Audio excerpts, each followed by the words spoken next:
The Coach Curl podcast is brought to you by Think and Grow Business, the home of the Think and Grow Business Mastermind. If you're serious about growing your business, get serious and join a mastermind group today. Find out more at thinkandgrowbusiness.com.au. Hey there, it's Tony here, and welcome to episode 118 of the Coach Curl podcast. Today, what makes a great leader? We're looking at service. Way to go, guys. Way to go. Keep it going. Good job, guys. All right, Paul. I see you. All right, finish on. Coach Curl. Great job, guys.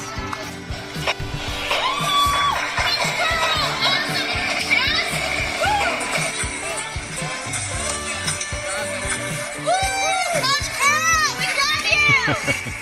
Hey there, it's Tony here, and welcome to episode 118 of the Coach Curl podcast, where we're exploring what makes a great leader. Now, over the last 3 weeks, we've gone through what I call the core of leadership. We looked at character, we looked at credibility, and we looked at the calling. All of those are key fundamentals in the characteristics that we see in great leaders. And this week is our first foray into what I call the heart of a leader, the leadership heart. So as you know, this is all part of the anatomy of a leader. We've looked at the core of the leader, and over this week and the next 2 episodes, we'll be looking at what constitutes, what makes up the heart of a leader, the leader's heart.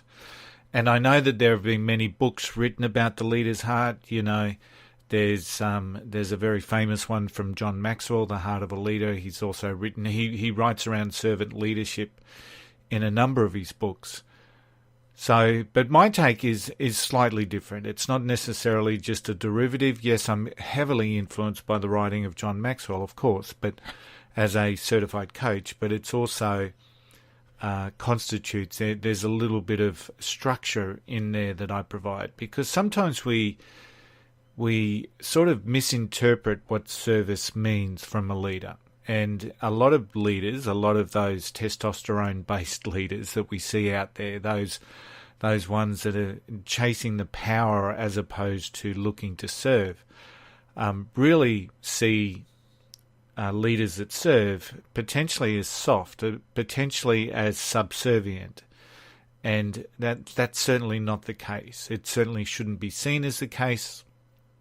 And it's a really poor perception to have. So hopefully when you listen to this episode and the following 2 episodes, you'll get a much greater take on, from my perspective anyway, on what it takes to lead and to serve.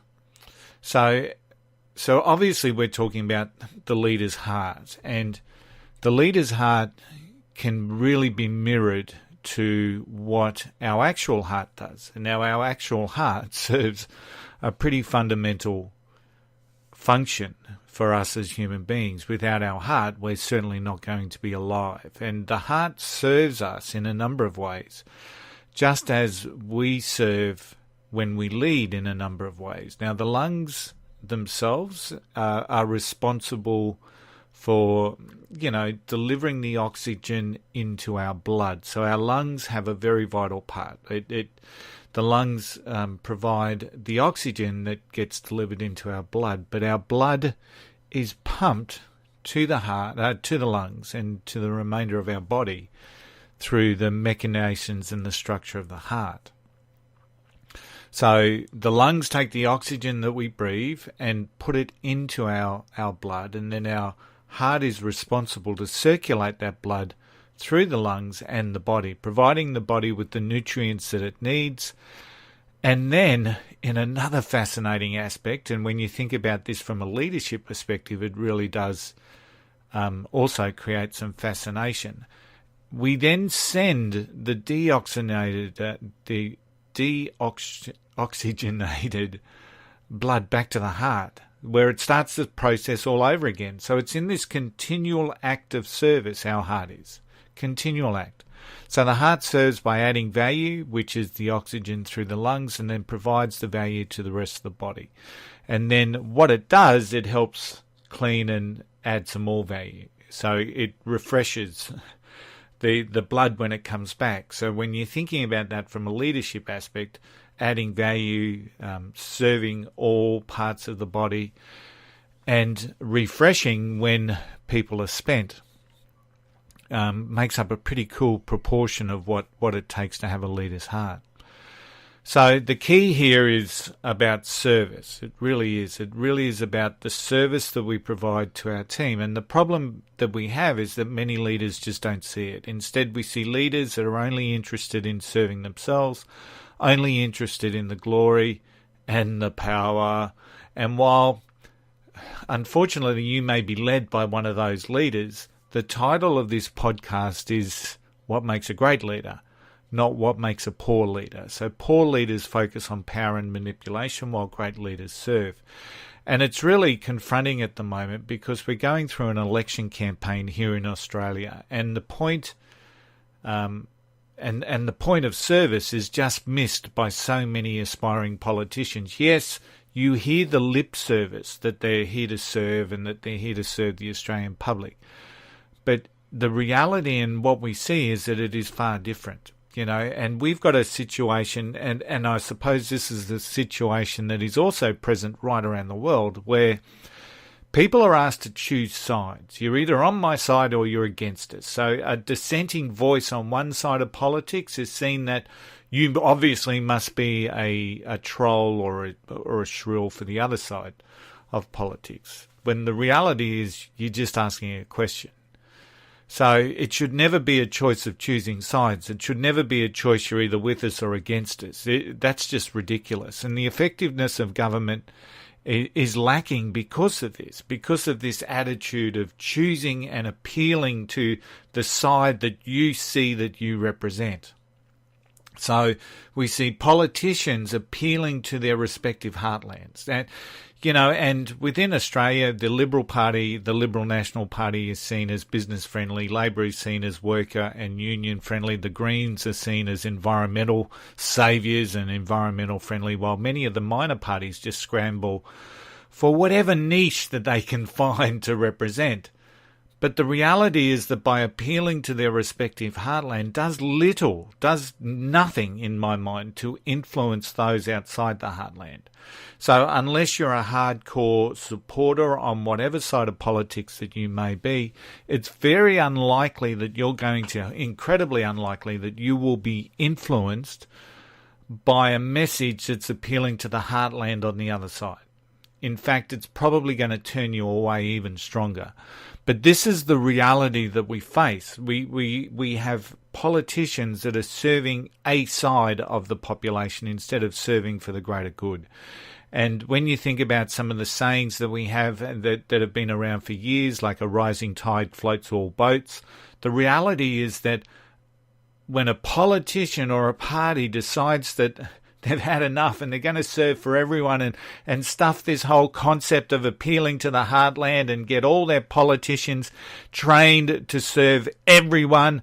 When we see politicians and governments that are elected actually spending money and providing infrastructure for seats that are held safely for the other party, it's only then that we're going to start to see some real change in Australian politics. And it's really interesting because last night, unfortunately, we lost one of our great former Prime Ministers in Bob Hawke. He passed away peaceful in his sleep, and he's had some ill health for a while, unfortunately. But we lost Bob Hawke. And when you think about Bob Hawke, now Bob Hawke was a Labor Premier. And from my recollections, really was one of the last much-loved Prime Ministers, one that appealed to that larrikin Australian spirit that everyone admired and everyone loved. In fact, when he was at his peak, he had a preferred Prime Minister rating, an approval rating of over 75%. Now that's 75% in the total population for Bob Hawke. And when you compare that to the two Prime Minister candidates that we actually have at the moment, We've got Scott Morrison that's sitting at 39% or 41%, depending on which poll you listen to. And then we've got Bill Shorten, the Labor Premier, sitting at 32%. Now, even within their own constituents and their own respective side of politics, I think Morrison has an approval rating of 80% and Shorten has an approval rating of 69% amongst their heartland. Yet here we had a much-loved Prime Minister, Bob Hawke, at his peak, an approval rating of 75% with everyone. And to me, this is almost the epitome of what a servant leader is and how far the political spectrum has moved and changed. So we end up with these governments that are pretty evenly matched in terms of primary and primary voting. We've got then this hodgepodge of minority parties and the Green Party creating a power block within the various levels of government. And we don't seem to get anywhere. We don't seem to create infrastructure. We don't seem to create things that are for the greater good of everyone. We just don't seem to be moving forward. And I'm sure that this is represented in other nations and other countries and other democracies. And the reality is that this is not leadership. This is not leadership. We're not leading for the greater good. We're appealing to our heartland. We're appealing to our power block. And we're just not getting there. And we're bartering away any of the benefits that we can see for the greater good because that's what we have to do to get legislation passed. So it's really crazy. But it's not leadership. A politician should serve the people, no matter where the people send their vote. And this really sends a very clear message. And sorry and apologies for talking about politics. I usually don't.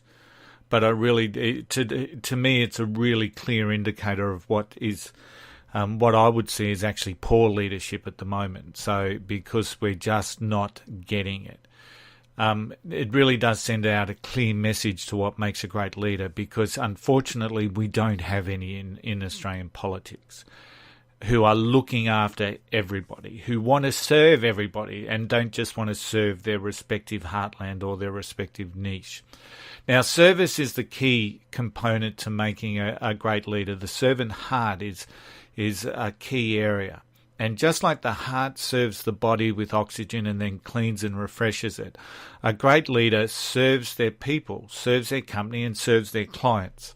They lead to make things better. They serve to leave things better when they leave. So they lead to make things better, and they serve to leave things better when they leave. So how do you serve? And there's a vast variety of methodology here in respect of how do you serve and how do you, as a leader, do you serve? And the only one the one that's probably the most important and the one that I really believe sets the tone for a leader is that we should always be asking, how can we be better? And how can I help? So whether it's with a client, whether it's a team, or whether it's for your company, how can we be better? And how can I help? And if we had politicians in all parts of the world asking that question, how can we be better and how can I help? In all sectors of the community, I think you are going to see a leader that will rival those popularity numbers that the great Bob Hawke had. So just to clear a misconception, but, serving as a leader, being a servant leader is not about being subservient. It means you lead, you make the right decisions for the betterment of all stakeholders that you serve. Not just the niche and not just the heartland, for all stakeholders. And sometimes that may mean the lifeblood for one non-serving area is cut for the greater good. So just think about that. So serving your team sometimes means you say goodbye to certain team members. Sometimes it means that you're going to cut a product from the range that the company has because it's no longer the product that it was, even though it may have been the product that the company was built on. if it's dying and withering on a vine, a leader that serves the company makes a decision to cut that product. So it's not about being subservient. It's about making decisions that serve the best, the greater good, the best, the betterment of the company, the client, your team. Because when you've got a leader that serves their team, you've got a company that's looking after the clients. And when you've got clients that are happy and satisfied, you have got a great company. So to be a great leader, serve. Make the tough calls when they're needed, when they're the best. Serve your people, serve your customers, and that's how you serve your company.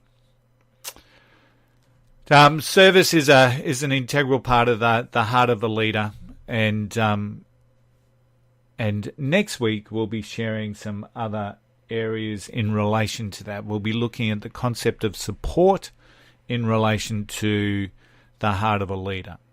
So thanks for listening. I hope you've taken some great insights, some great value from this particular podcast. Leadership is about service. It's not about being subservient. It's about of service. Serve your people, serve your customers, and serve your team. A big shout out to Think and Grow Business. Personal, professional, and business growth is all available from the team at Think and Grow Business. You can check them out at thinkandgrowbusiness.com.au. Don't forget, I've written a book. It's called Seriously Simple Stuff to Get You Unstuck. It's available at all good online retailers. Pretty stoked the other day to see it's still available at Walmart online. So please check it out, because 20% of every book sold goes to support the great work that Carter's Cause do in supporting Heart Kids here in Australia, raising funds and awareness for kids and the parents of kids born with congenital heart disease. Don't forget, Totally Builderall. It's an integrated digital marketing system. It's got landing pages. It's got website builders. It is just an incredible array of digital marketing tools. It's got chatbots, it's got Facebook, it's got social schedulers, it's got webinars, it's got the whole work. So it's available on a 7-day free trial at totallybuilderall.com, and I would encourage you to have a look and go check it out. Use those 7 free days to see if it's the program for you. It's available at totallybuilderall.com. I'm glad to see you standing, because I know that you're here today. You are stronger, you are braver, and you are wiser. Don't ever forget the golden rule. Yes, don't be an arsehole. I'll see you next week.